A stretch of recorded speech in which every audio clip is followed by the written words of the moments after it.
All right, so we've got a whole stack of research here all about cholesterol, and looks like you're trying to get to the bottom of something pretty important here. Is cholesterol really the bad guy it's been made out to be? Yeah, he hit the nail on the head. It's interesting because for years we've been told, high cholesterol, that equals heart disease. But looking at these sources, it seems like it might be a little more complicated than that. Yeah, I was just going to say, like, one article even mentioned that our bodies actually make cholesterol. It's not just, hiding out in our food waiting to clog our arteries. So if our bodies make it, it can't be all bad, right? Exactly. I mean, it must serve some kind of purpose, right? What's really interesting here is that a lot of the experts, like Dr. Lustig, point to sugar as being the real culprit. Wait, hold on. Are you saying all those years of low fat, everything could have been misguided? Well, it's not that fat is suddenly good for you, but maybe focusing on fat has kind of distracted us from the bigger problem. Excess sugar, and this is something that comes up a lot in the research you sent, seems to be a much bigger driver of heart disease than cholesterol itself. Okay, but how does that work? I mean, I get that too much sugar is bad for you, but what's the connection to my heart? Well, think about it this way. When you eat a lot of sugar, your body releases a bunch of insulin to deal with it, right? And over time, your cells can actually become resistant to that insulin, meaning it's not doing its job as well. And this can really throw your whole metabolism off balance, and that includes how your body handles cholesterol. So it's not just about how MUCH cholesterol you have, but it's about how your body is processing it. Yes, exactly. And this is where things get really interesting. The research you sent dives into the different types of cholesterol, HDL, LDL, triglycerides, and it turns out they're not all created equal. So it's like my cholesterol's a team, and there's some helpful players and some that cause trouble. That's a great way to put it. Your total cholesterol number is like knowing the total number of players on your team. But to really understand the team's performance, you need to know how many are on offense versus defense. So HDL, that's like your star defender working to remove cholesterol from your arteries. LDL is a bit more complicated. Some types are harmless, and some, like small, dense LDL, increase your risk. But wait a minute, didn't we learn that LDL is always the bad cholesterol? Are you saying that's not totally true? It's more nuanced than that. A better Yeah. way to think about it is total cholesterol is like the speedometer reading in your car. To truly understand if you're at risk, you need to look under the hood at the engine, which in this case is your triglycerides to HDL ratio. All right, so high cholesterol doesn't automatically equal a heart attack. There's more to the story. Definitely. And that's why these sources suggest going beyond that basic cholesterol test. They talk about tests like lipoprotein, which Mm. is a type of LDL that's particularly harmful. Libo what now? Sounds a little complicated. It is a bit technical, but basically lipoprotein is like a sticky note for LDL. It makes it more likely to stick to your artery walls. High levels of this kind of cholesterol are really strongly linked to heart disease, and unfortunately, it's largely determined by genetics. So even if I'm doing everything right, I could still be at risk just because of my genes. Seems a little unfair. It really shows how we need to be more personalized when we think about heart health. Just looking at that total cholesterol number doesn't tell the whole story. But if those traditional tests aren't enough, how do we get the whole picture? Well, some experts in your research, like Dr. Aramayo, they suggest additional tests like coronary calcium scoring and carotid IMT. These actually look directly at your arteries to check for any plaque buildup. So it's kind of like getting a sneak peek inside to see if there's any damage being done. Exactly. And the earlier we can catch those signs, the better our chances are of preventing serious problems down the road. Wow, this is already making me rethink everything I thought I knew about cholesterol. It's more than just a number. It's really about how my body handles it. And that's really where the power lies. It's about understanding those nuances and taking control of your own heart health. All right, so we've talked about how sugar impacts cholesterol and those additional tests that can give us a clearer picture of our heart health. But how do we actually, improve the way our bodies handle cholesterol? Well, if you go back to that car analogy we were talking about, we really need to make sure that our metabolic engine is running smoothly. And you'll remember that too much sugar, that's like throwing a wrench in the works. It messes with insulin signaling, which then disrupts how your body processes cholesterol. So cutting back on sugar, that's like an oil change for my metabolism. Yeah. I like that. I'm all for a smoother ride. Yeah. One of the experts you sent, Dr. Garcia, he even said that focusing just on cholesterol numbers without addressing insulin resistance is like putting a Band-Aid on a bullet wound. Ouch. That's a pretty powerful image. Yeah. So are we saying fat is completely off the table now? What about things like olive oil and avocados? Those are supposed to be good for us, right? Right. And it's so important to remember that healthy fats are absolutely essential for your body to function properly. I mean, they help with everything from hormone production to brain function, and they can even improve your cholesterol profile. Okay, so it's not about avoiding L and L fat, but choosing the right kinds of fat. Exactly. Monounsaturated and polyunsaturated fats, like you find in olive oil, avocados, nuts and seeds, fatty fish, those have all been shown to have benefits for heart health. They can help lower your LDL cholesterol and raise the good HDL cholesterol. Now, those tasty snacks are actually doing me a favor. I always knew I liked those almonds. What about saturated fat, though? That one is still public enemy number one, right? Well, the research on saturated fat is constantly evolving. While, yes, too much saturated fat can raise your LDL cholesterol, moderate amounts from sources like grass-fed beef and full-fat dairy, it might not be as bad as we once thought. So it's not a total villain, but just something to enjoy in moderation. Yeah, that's the key with most things when it comes to nutrition. Balance and moderation.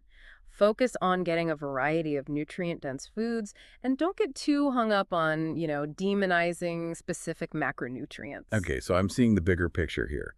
It's less about restriction and fear, and more about making good choices and nourishing my body with a variety of healthy foods. That's it. And speaking of nourishing your body, we can't forget about exercise.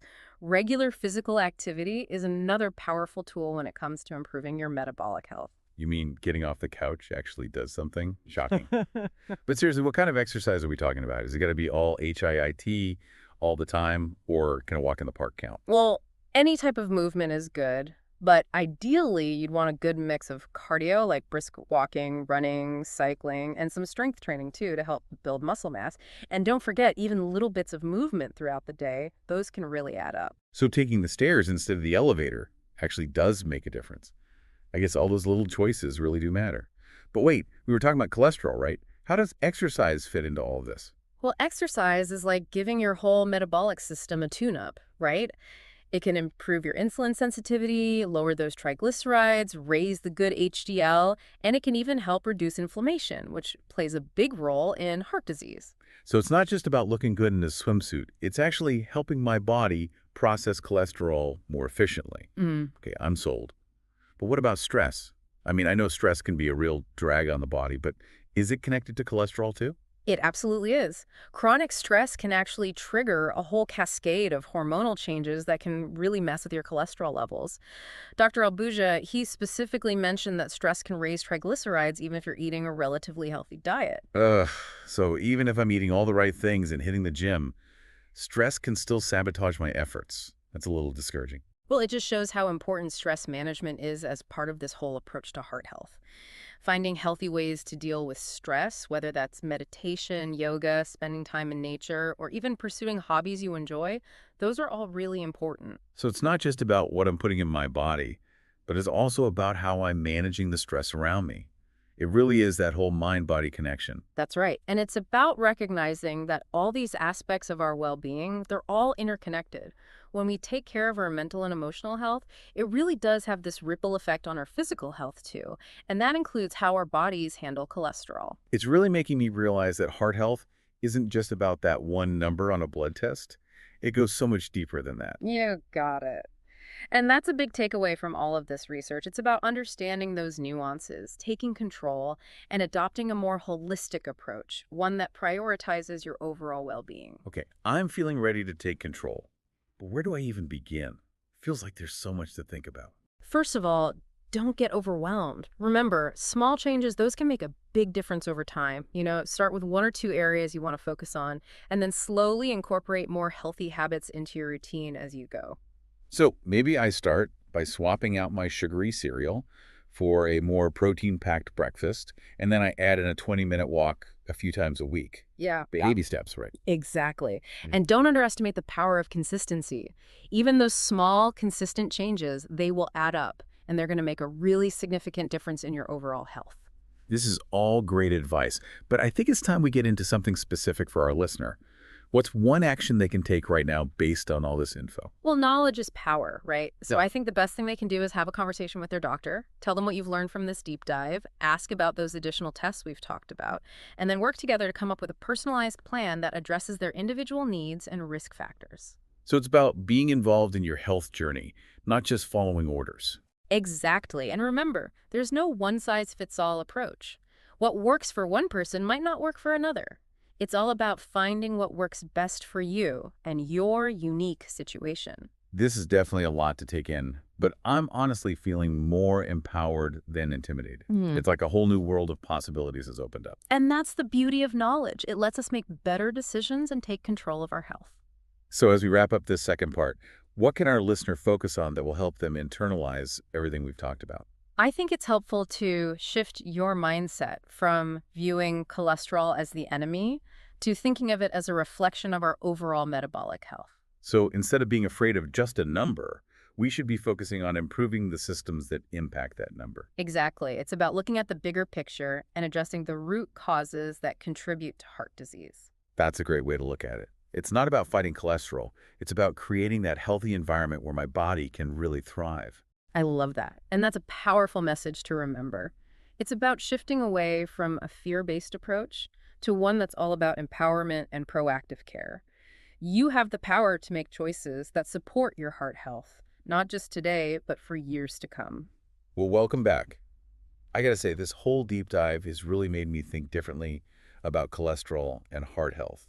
What about you? Yeah, I think we've all been so focused on cholesterol is bad for so long that we haven't really stopped to ask if maybe there's more to it than that. Totally. And I bet a lot of our listeners are probably feeling kind of overwhelmed right now. We've covered a lot of ground, and it can be tough to know where to go from here. Right, it's definitely a lot to process. But I think it's also really empowering to realize that we actually have a lot more control over our heart health than we might think. So instead of being scared, Yeah. we can actually use this knowledge to make better choices. Yeah. Right. Exactly. Remember, knowledge is power. And taking that first step and having a conversation with your doctor, that's huge. Share what you've learned from all this research, ask about those tests, and work with them to come up with a plan that really fits your needs and risk factors. So it's about being an active participant in your own health, not just kind of going along with whatever you're told. Exactly. And another thing, there's no one-size-fits-all solution here. What works for one person might not work for someone else. It's about finding what works for you and your own unique situation. Okay, so let's talk about some of those lifestyle changes we keep mentioning. What are some things our listeners can start doing, like today, to improve their heart health? Well, based on all this research, I'd say the three big ones are diet, exercise, and stress management. Okay, so let's break those down one by one, starting with diet. What are some of the biggest changes someone can make to help their heart? Well, I think we can all agree that cutting back on sugar is huge. Remember, sugar, that's the big metabolic disruptor. It leads to insulin resistance, inflammation, and a whole bunch of other problems that can damage your heart. Yeah, I'm definitely seeing sugar in a new light now. Right. It's not just about empty calories anymore. It's like actively harming my body. That's a great way to think about it. So step one is being more aware of how much added sugar is sneaking into your diet. Start reading labels more carefully, watch those portion sizes, and try swapping out the sugary drinks and processed snacks with whole, unprocessed foods. But what about those of us who, have a bit of a sweet tooth? Cutting out sugar completely, that seems impossible. Well, it doesn't have to be all or nothing. I think it's more about adding in the good stuff first. Load up on those fruits and vegetables, lean proteins, healthy fats. You do that, and your cravings for the sugary stuff will naturally start to go down over time. So it's more about making changes you can stick with, not just some crazy crash diet. Yeah. Exactly. And hey, don't forget about those healthy fats we talked about, okay? Olive oil, avocados, nuts, seeds, fatty fish, those are all great sources of those good fats, the monounsaturated and polyunsaturated kind. They can actually help balance your cholesterol levels, and they're good for you in all sorts of other ways. So ditch the fear of fat and eat more avocado. I can get on board with that. Okay, what about exercise? I'll admit I'm totally guilty of using the I don't have time excuse. way too often. I hear you. But even a little bit of movement here and there can go a long way. Try to aim for at least 30 minutes of, moderate intensity exercise most days of the week. That could be something like brisk walking, cycling, swimming, anything that gets your heart rate going a bit. So I don't have to run a marathon every day. Maybe I can cancel that gym membership I never use and just go for a walk around the block. Easy. And the big thing is to be consistent. It's much better to do a little something every day rather than overdo it once a week and then be too sore to move. I'm liking this. It feels way less scary and more like something I can actually stick with long term. That's what we like to hear. And last but not least, we got to remember stress management. All that chronic stress, it can really do a number on your cholesterol levels, even if you're doing everything else right. It really is wild how everything is connected. So it's not just about what I'm eating and how much I'm moving, but also how well I'm handling stress and my mental state. Exactly. And that's why having healthy ways to cope with stress is so important. Maybe it's meditation, yoga, spending time outdoors, or even just doing things you enjoy. So it's about finding what works for you and making time for those activities that help you unwind and recharge. You got it.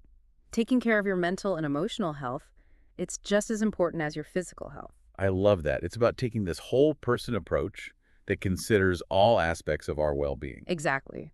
When we nurture our minds, our bodies, our whole selves, that's how we create the foundation for true health and longevity. Wow, this has been quite a journey. I feel like I have a totally different understanding of cholesterol, heart health, and just the power we have to take charge of our well-being. I'm so happy to hear that, and I hope our listeners feel inspired to keep learning about this and making those choices that support their health goals.